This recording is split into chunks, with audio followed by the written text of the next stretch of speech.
We are at the Community Folk Art Center for their Coming Back Together Festival. We will also look ahead to see how SU will celebrate Latina Heritage Month, and we visit Beacon's Gift to do some apple picking. All of that and more starts right now.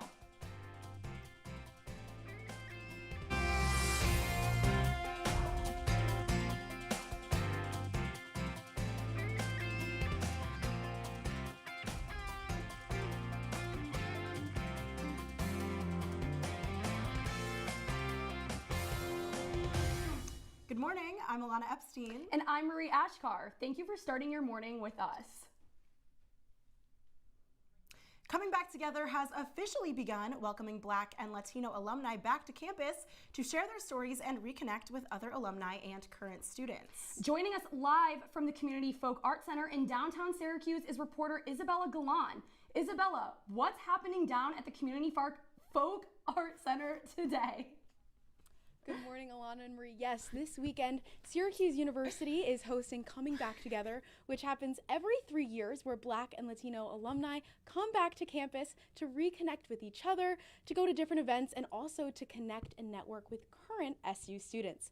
There's been events going on all over campus in so many different areas, and here I am at the Community Folk Art Center in downtown Syracuse, where they are hosting 2 events today. There was an artist panel discussion with alumni artists, as well as a panel discussion celebrating the 30th anniversary of the first study abroad program in Africa, which took place in Zimbabwe 30 years ago. Now I am here joined by the incredible executive director of the Community Folk Art Center, who also moderated the artist panel discussion this morning, Dr. Tanisha M. Jackson. Dr. Jackson, thank you so much for joining me today. Well, thank you for inviting me and for coming to the Community Folk Art Center to get a glimpse of what we do. Yeah. Absolutely. So what does Coming Back Together mean for not only for you, but also for the other alumni as well as the Community Folk Art Center?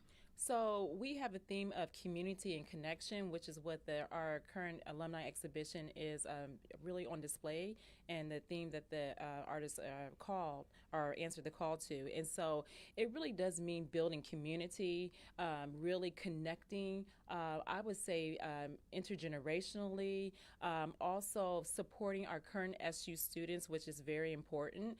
And so I look forward to CBT every 3 years, because I really can I think tap into how special and unique this celebration is. It's really great to see people really have what I call a reunion, and it feels very familial, and it really connects to who we are as an organization here at the Community Folk Arts Center. Yeah, absolutely. And why do you think it's important for Syracuse University to put on events like this? It's important because what it does is really show, I think, just really that the connection that artists have and here, as well as students, through the arts, we can build community. That's just through the lens of art, but just in general, CBT is really about celebrating the past and the present in order to really forge a way through for the future. That's absolutely incredible. Thank you so much, Dr. Jackson. For more on the Community Folk Art Center, as well as Coming Back Together, you can visit communityfolkartcenter.org. For Juice and Java, I'm Isabella Galan. Thank you so much, Bella. Well, Latina Heritage Month is coming to campus with a variety of events starting this Monday. The celebration recognizes the rich history of over 20 countries in Latin America. Campus events will take place until October 26th. The theme of this year's Latina Heritage Month is embracing our borderless cultures. The kickoff event will be held in the Shine Center Atrium at 2 p.m. on Monday. For more information about the month's festivities, you can visit the community calendar. Well, Ilana, I don't know about you, but I think that we should totally go to this event. I think it would be a great opportunity. Shine is also hosting so many different events throughout the month, and I think it's going to be fun if we go together. I definitely think so, and I think it's great for all students to head to this event. Well, the SU Department of Drama has announced its production schedule for the 2024-25 season. The schedule consists of 6 shows beginning October 11th. The first production is award-nominated musical Pippin. The next show is Shakespeare's Twelfth Night. After that is the annual holiday co-production with Syracuse Stage, this year being Roger and Hammerstein's Cinderella. And more shows are coming after winter break. Now, Marie, I know you and I both had that theater in high school to journalism pipeline. I mean, I used to use a Pippin song as my audition song for the musicals. I know you can relate. Oh, I'm a big musical theater person. I know my parents are watching at home and they can back me up on this. I sing all the time, especially in the shower. I know you do. Yes. I know you do. We live together, but we absolutely love show tunes here. I'm a big fan of Cinderella, Pippin, Dear Evan Hansen. There are so many great musicals. Hamilton. So I'm really excited. I think we should definitely go to this. Yes. Absolutely. Well, if you're looking to go abroad, you're in luck. Syracuse University's annual Study Abroad Week starts this Monday. The general info session will kick off at 4 p.m. on Zoom. To learn more about the information sessions and register for events, go to suabroad@syr.edu. Students can also stop by the quad from 11 a.m. to 3 p.m. this Wednesday to hear from staff, partners, and student alumni about the abroad experience. The event will include snacks from around the world and exclusive Syracuse Abroad swag. So here's the thing, Ilana and I didn't go abroad. However, we were extremely jealous going on Instagram and seeing all of our friends in Paris and London. So I don't know about you, but I regret it a little bit. But if you want to go abroad, I highly recommend it. I was just saying that. I do regret it a little bit, but I know it's an amazing experience. And if you're a little bit unsure, it's so great that the school is having this opportunity for students to go check it out and talk to people and learn about all of the things that come with living abroad, because it really is a phenomenal experience. Absolutely. But it's definitely been fun being here on campus Yes. as well. Well, looking ahead, if you're in need of a good laugh, Syracuse Stage will be presenting its 65th anniversary show at the Second City. The improv and sketch comedy show will run from September 18th to the 24th. Tickets can be purchased on the Syracuse Stage website. And if you're craving a sweet treat, Shine Student Center will be holding a dessert crawl. Local vendors will present their baked goods for students to try. That will be on September 18th. You can visit, or you can RSVP by visiting the Syracuse Community Calendar. Also in Shine, there will be a blood drive later this month, and you have to register. Donors will receive a $15 e-gift card and t-shirt. That's on September 19th. Now, this just sounds like so amazing. I mean, I love living in Syracuse. We have so many amazing things to get involved in, and that dessert crawl is definitely calling my name. I mean, look, I've said it before, and I'll say it again right now. There are so many events at Shine Student Center, and I don't know about Ilana, but I know I'm going to that dessert crawl. I'm taking a baking class this semester. You are, yes. Everyone who knows me, I have flaunted this, but I'm obsessed with it. So I would love to go and try those cookies and maybe compare them to the ones that I made. She made them, and I tried them, and they were delicious. I'm pretty good like No, that. this baking class is amazing. Well, the Italian Festival celebrations continue today in downtown Syracuse. The 3-day event aims to bring families together with activities including food, vendors, bocce, music, and dancing. Here to tell us more of what you can expect during today's festival is our favorite paisan, Mike Lamort. Ciao, Mike. Oh, buongiorno, come va? In Italian, that means good morning, how you doing? Your favorite paisan, Mike Lamort, right here in City Hall for the Italian Fest. What better festival could you be at right here on this beautiful Saturday morning? Now, I have two guests as we approach this 26th year. If you want to come on into the frame, Alex, one of the organizers of the festival, and his daughter, Melanie. Now, Alex, can you just tell me briefly, why is it so important that we have a festival to celebrate Italian heritage? Well, the Italians came over in the early 1900s into Syracuse, and so there's a huge Italian population. I grew up here, and it's nice to keep the culture going. Our food, our wine, everything. It's nice to keep it going. We do it every year, and we usually get a great crowd. So, yeah, it's just honoring our culture. Absolutely. There's a big culture in Syracuse. What better way to celebrate that culture than do a food test right here, right now? We got some tomato sauce here with some rigatoni, my personal favorite. Do a little taste test right here. Delicioso, amazing. Guys, there is a lot of stuff you can do here. Food from biscottis to pastries to tomato sauce, meatballs, anything you want, you can name it. You can play bocce. It's going on all day and tomorrow, but that's all I have for you today. You can catch me all day at this festival. And for Juice and Java, I'm Mike Lamort. Thank you so much, Michael. The Syracuse International Film Festival is just 1 week away, but to get into the spirit, they're hosting Horror Fest today. Our reporter, Caitlin Campbell, is at Horror Fest right now. Caitlin, what's going on? Well, good morning, Marie and Ilana. You know, as the temperatures drop, we're seeing the fall start to come, and we're kind of wanting to get in the mood of staying at home watching those movies. Well, this is the perfect opportunity. Horror Fest is going on right now in downtown Syracuse by the Syracuse International Film Festival. Doors open to around 10:30, and there's going to be a series of horror films today being showed, and they will start around noon or so. But I actually have the president of the Syracuse International Film Festival with me here. What can people expect today? They can expect a lot of horror fans. We're really excited. After Dark Presents and Reckless Cinema have teamed up with us, and Jeff Meyer is our board member. He's totally a horror fanatic. A lot of people know him in the community. There's going to be 6 amazing films today. So, as you know, horror fans, are like a cult following. So it's got a great turnout here. We're really excited. So I saw there's a lot of fun merch available, different posters, different shirts. What can people buy? Is that all collectibles, vintage? What is that? Yeah, we have collectibles, different DVDs, VHS. We have a great guy over there, James, who has his artwork. So there's a lot of different things they can find. They can use things as props, t-shirts, hats. Yeah. That's great. And so I saw you had Kung Fu Fest Yeah. just a few days ago. Now you have Horror Fest. Yeah. And your 21st anniversary is coming up. Yeah. For the actual film festival. Of course. So what are the different events that you're having kind of in the near future? Yeah, okay, so on the 19th, we're actually going to be at Manlius Library showing Sallywood. That's a film with Sally Kirkland, and she's one of our former Sophia Award winners, so we're super excited about that. Then we have our main festival, the 20th through the 22nd at Manlius Cinema. We have beautiful entertainment panels starting on Friday to open it. We go into some Made in New York short films, LGBTQ+. Then Saturday, we're going to open with a film panel, and we're going to go right into Losing Grace, Finding Hope, and Porcelain. So that's domestic violence awareness along with suicide awareness. We have the Suicide Coalition coming out, and they're going to kind of give you signs and warning. But then we're going to lighten up with some animation. Then we have American Highs, Hulu. It's a wonderful binge. So anybody that in the area who made the film or was part of it can come have another chance to see it. Along with, we're going to end the night with Blind Cop 2. That was another thing that was filmed locally at Adam Weitzman's Scrapyard. That's by Alec Bonk, and Ron Bonk is definitely, involved in the horror community. So he owns SRS Cinema. He was one of the producers.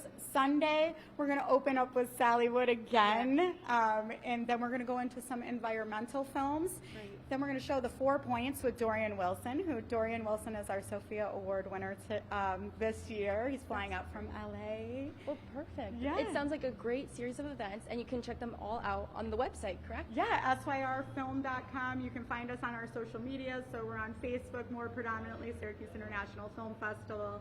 You'll want to find After Dark Presents as well as Reckless Cinema on Facebook and Instagram. That's great. Well, reporting in Syracuse, Caitlin Campbell, Juice and Java. Back to you guys. Thank you so much, Caitlin. Well, there is a new update on the upcoming Syracuse Aquarium. With costs continuing to rise, Onondaga County is turning to alternative sources to get the project finished. County Executive Ryan McMahon says that the estimated $85 million project will have to rely on private sources of funding if they go over that budget. Construction for the aquarium has been extended. City officials say it will now open in the early summer of 2026. Now, Marie, we do not have to go to this aquarium yet. I mean, obviously it's not open yet, but when it's open, it'll be really nice. But for now, we could just spend our time outside. Oh, well, absolutely. And more on what outside looks like right now is our weather anchor, Lily Evans. Lily, what can you tell us about the current conditions? Good morning, Marie. I gotta say, these current conditions make me a little upset. All right, listen, we've been in September for 2 weeks now, which means it should be cooling off. It should be getting cooler, and it's simply not. Take a look at that, 75 degrees outside. However, I will say it is a beautiful day. I was walking here feeling a little bit of breeze. It is really nice, so if you want to go out and soak up those last few days of summer, this weekend will definitely be the time to do it. Sunny Saturday, there's really no wind, so if you're going to be out and about today, it's definitely a good day to do that. And looking at tonight, it is going to cool off a little bit, almost about a 10-degree drop, but we're going to have clear skies, little to no wind. It is pretty humid out there, though, so you might be sweating a little bit more than usual, but hey, that's just how it goes here in Syracuse. And taking a look at tomorrow, the nice weather continues. When you wake up around 9 a.m., it'll be 68 degrees, and then it's going to make a big 12-degree jump all the way up to 80. It's going to be really warm tomorrow. Then it'll cool back down a little bit in the evening, but it is still going to be pretty warm tomorrow. warm and sunny Sunday. I mean, hey, we're gonna get to that cold weather. It's gonna come eventually, so we might as well enjoy these nice days while they're here. And current temperatures across the region, pretty consistent across the board. Those warmer temperatures being in Syracuse and Ithaca, with 73, 74 being the pretty consistent temperature elsewhere. But I have more weather later in the show, so don't worry. Maria, Ilana, back to you. So much, Lily. After the break, our reporter Charlie Goldberg tells us about special person in Syracuse. And we'll tell you about the current traffic in the area. Stay with us. Life doesn't always give you time to change the outcome. Prediabetes does. With early diagnosis, prediabetes can be reversed. Take the 1-minute prediabetes risk test today. Go to doihaveprediabetes.org.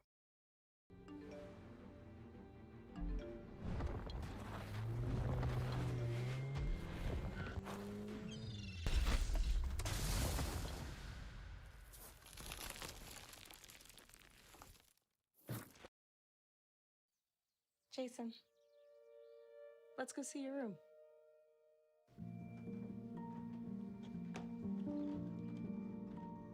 What do you think? We kept it a little spare, so you can decorate it how you like.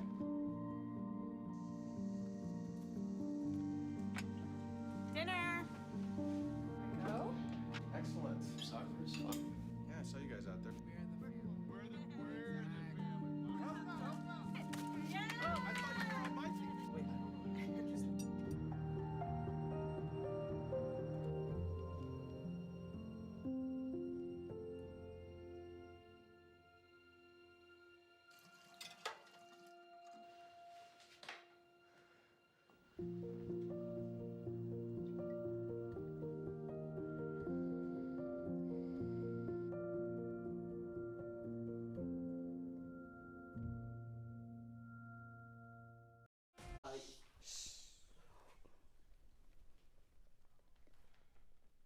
Welcome back to Juice and Java.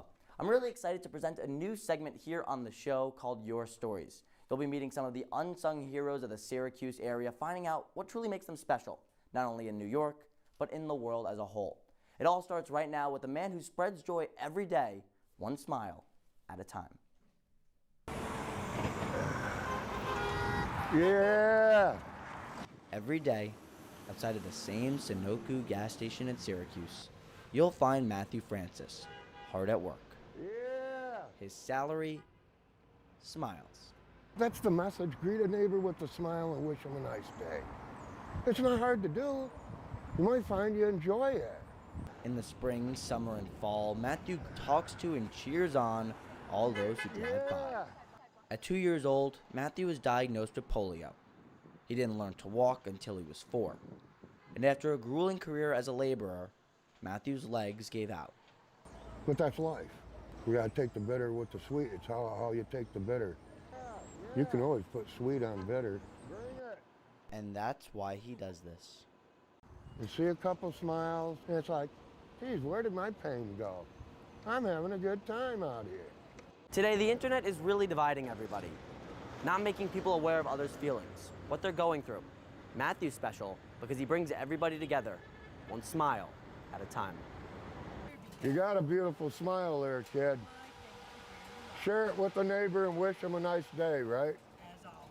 And at the end of every day, Matthew returns to Brighton Tower Senior Living. Ashley Bailon works at the home. What makes Matthew different? What makes him special? He always has a smile on his face. It doesn't matter what's going on around us, what's going on in the office. He always is a happy spirit. If it's not that hard for Matthew to do, maybe we could do it too. This could be our sign. Charlie Goldberg, CitrusTV News.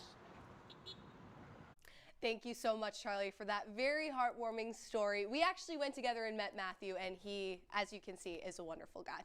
Well, taking a look at our live traffic right now, this is the traffic cam from I-81. As you can see, traffic is pretty light. You shouldn't have any issue getting anywhere today, although keep in mind that because of the Italian Fest downtown, some streets are closed off. So if you need to go anywhere downtown, that might get in your way a little bit. But as you can see, it's looking clear, and you really shouldn't have any issues getting where you need to go today. So it's all good. And after the break, our entertainment reporter breaks down everything Emmys. Stay with us. Come on, it's not that hard. My big man fingers are having a problem with these little tiny buttons. Whoa, watch it there. Your blood pressure's gonna go through the roof. Tell me about it. I'm trying to learn how to get it down. Instead, it keeps going up. High blood pressure can increase the risk for heart attack or stroke. Learn how to keep yours at a healthy range. Ever hear a voice command? Just say text barbershop to 97779. That's not what I said. Just give me that. Now my blood pressure's up. I see you mobbing over her. Let's go. Let's mob. Let's crawl. Let's crawl. Let's crawl. Hey, yo, we mobbing. Come on, girl. Let's crawl. Hey, yo, let's crawl. Hey, yo, let's crawl. Hey, let's crawl.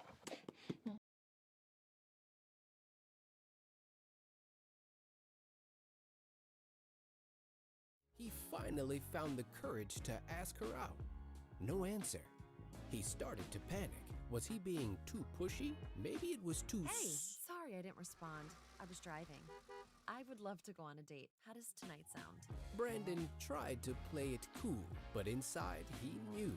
A girl so smart, so responsible. She must be a keeper.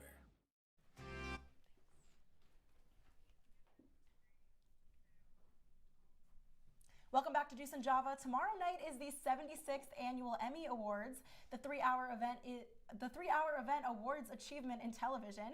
Juice and Java reporter Riley Faye is here to tell us what to expect tomorrow night. Riley, so great to have you here. Thanks, ladies. Yes, tomorrow night the event is hosted by Dan and Eugene Levy. They're known for their roles on Schitt's Creek, with guest presenters throughout the night like Zach Braff, Reba McEntire, and Mindy Kaling. Emmy producer Dion Harmon says, unlike last year, the event will run on time, beginning at 8 and ending at 11 p.m. The ceremony will be airing on ABC Live and available for streaming the next day on Hulu. Now, unlike this year's show, the process of awarding an Emmy isn't a quick one. Nearly 22,000 people who make up the Academy of Television Arts and Sciences vote on 15 of the categories, like comedy, outstanding comedy, talk, and drama series. Within the Academy, 30 peer groups represent specific professions in the industry. Centralized groups can vote on the remaining categories like outstanding performers, directing, and writing categories. This year, the Academy received over 7,000 entries in 124 categories, but only 26 awards will be given out tomorrow night, sorry. Some of the shows up for awards are Abbott Elementary, Mr. and Mrs. Smith, and The Morning Show. Now, the award show is on Sunday, but unlike The Bear is predicted to win. The show is nominated for Emmys in 9 different categories. As for the winning prize, the Emmy Award is a winged woman representing art. She is holding an atom to represent science. But until the envelopes are in, I'll send it back to you guys.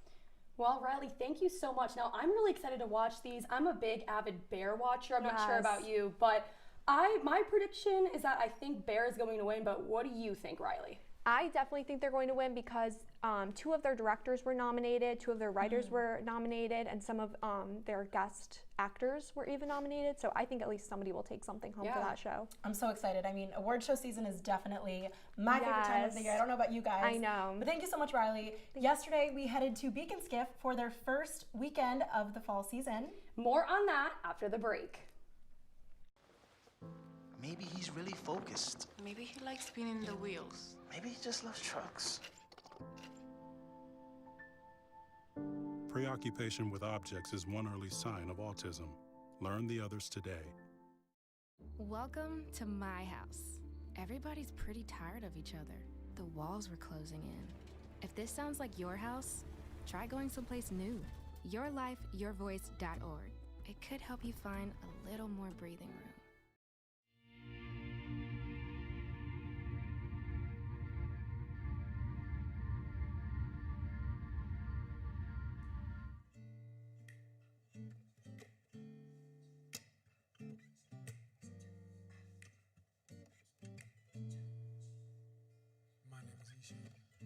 Hi, my name is Sadie Miller. My name is Luke Brady. I go by St. Luke.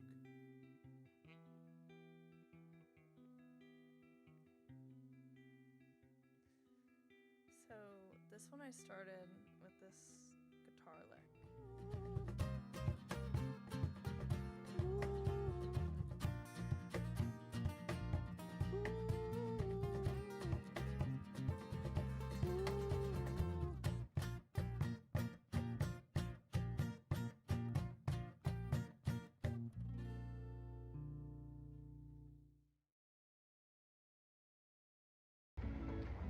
Welcome back to Juice and Java. Marie and I are here right now at Beacon Skiff to do some apple picking.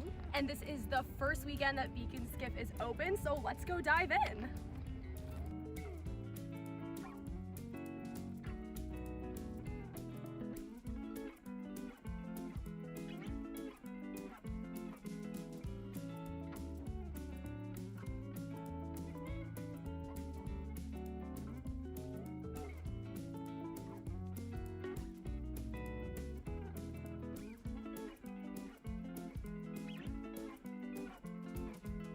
So today the apples available for us to pick are Macintosh apples. Now Ilana's gonna tell us a fun fact about those. Yes, Dorothy and Shayna just told us that the Apple company launched Macintosh when they released MacBook. So Mac is short for Macintosh under the name Apple. Now that just blew my mind. I didn't know that. Did you know that? Absolutely not, but I think that's so interesting. So if you have an Apple iPhone or you open up your MacBook, Macintosh. Yes.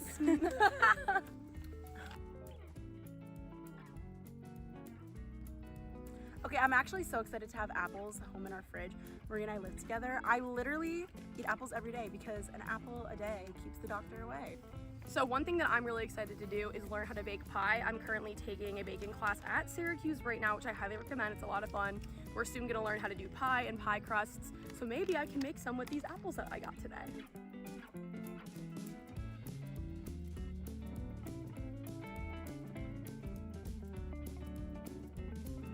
That was so much fun. We got an early start to coming to Beacon Skiff before everyone else gets here with all of the apples. Got so many apples, some great food, some great stories. Yes, highly recommend. There is so much to do here, not just apple picking, but there's also a bakery and a little restaurant. So come out to Beacon Skiff. Ilana and I had so much fun today, and we will see you all back in studio.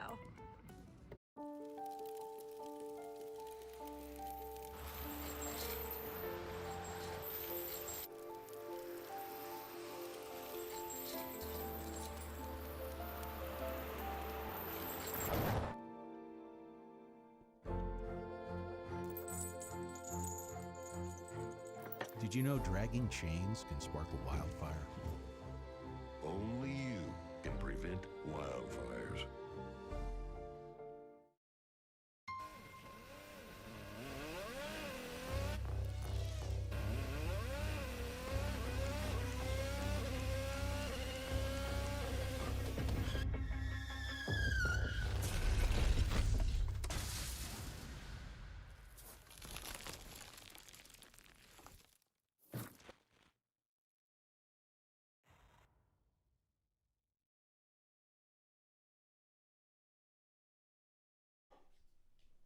Welcome back to Juice and Java, taking one last look at your weather. As you can see, those warm temperatures are sticking around. High 80s Sunday and Monday. Dips down a little bit towards the end of the week and gets a little bit cloudy, but it is definitely still going to be warm this week, so we're not quite seeing those fall temperatures yet. Thank you so much, Lily. So, we know Oreos and Coke separately, but have you ever thought of trying them together? Well, I haven't, honestly, but Cora brought some Oreo-flavored Coke into the studio today for us to try. Guys, we have, like, not much time left in the show, but let's quickly do a taste test. Pop it open. Gotta get the satisfying We got a cheers. sound. Okay, do you need help? Oh, she got it. Good job. Wow, I'm impressed. Okay. All right, Oreo ready? Coke. Cheers. Cheers, everyone. Okay, I'm not even gonna lie. I don't even think I've ever had. It tastes exactly what it sounds like. It tastes literally exactly what it sounds like. You know, I think this is really good. I'm not a big Coke drinker, to be honest. I don't really like the carbonation. sweet. Really But I sweet. think it's really good. Should we try it again, guys? Cheers. I mean, it's very sweet, It's especially really at this sweet. time in the morning. But it's zero sugar. It's healthy. That is true. I mean, it is your healthy might be a stretch. It is Healthy Oreo might be a little bit of a and Coke stretch. combination. But if that's what I'm we glad have we to tried say, it. I feel like the think it's Oreo good. flavor would be good in coffee. Yes. That I would because enjoy. I like the mocha chocolate. Right. Yeah. Well, that's all that we have this morning on Juice and Java. Check us out online at CitrusTV.com and follow Citrus TV on Facebook, Twitter, and Instagram, and TikTok. Yes, and I'm Maria Achkar. I'm Ilana Epstein. We'll see you next week.